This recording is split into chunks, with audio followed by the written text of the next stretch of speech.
My name is Dale Brunton. I'm the Head of Education and Welfare at Luton Town Football Club. It's my 4th season at the club and my job role is pretty much everything off the football pitch. As soon as the boys walk off for training and matches, I'm the person that kind of looks after their off-field education and well-being.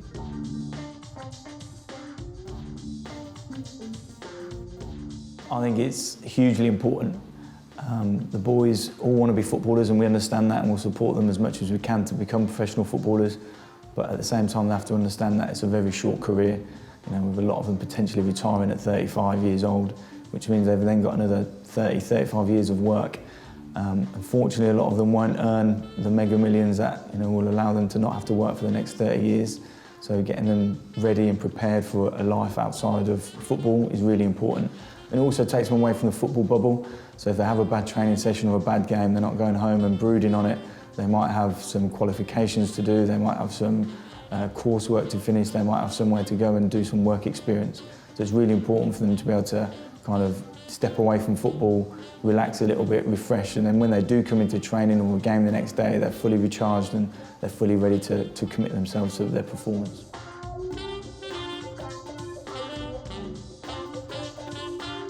Kind of similarities jump out at you straight away, without even saying to the boys that as soon as they start trading, the competitive side of them comes in. I've made this much, I've lost this much, I'm doing better than you, and it's brilliant to see. The adaptability as well is a big one, and the commitment, that's a big one as well. Talking to some of the traders, they get in at a ridiculously early hour and they work really long days, which as a footballer is exactly the same. They have to come in early, commit to the cause, they have to look after themselves. And again, it's interesting talking to some of the traders where they're talking about their nutrition and their psychology.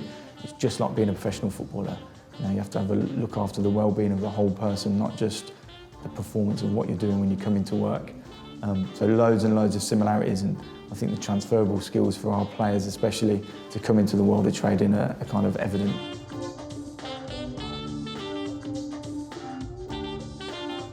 We've got players in our first team that are doing degrees away from playing football, which is really important. We've got players that are doing coaching qualifications and preparing for their retirement.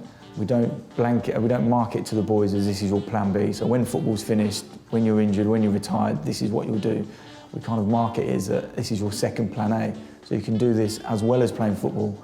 So when you retire at 35, if you started something at 25, you've got a 10-year advantage on your peers who haven't done anything for those 10 years and start at 35.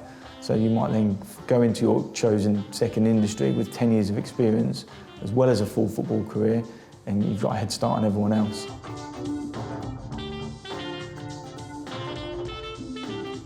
If we've got players that are doing something academic for 1 or 2 hours, the window that the players have, they might potentially finish training at 2, 3 in the afternoon and not be back until 10 the next day. So they have a large window of opportunity for development there.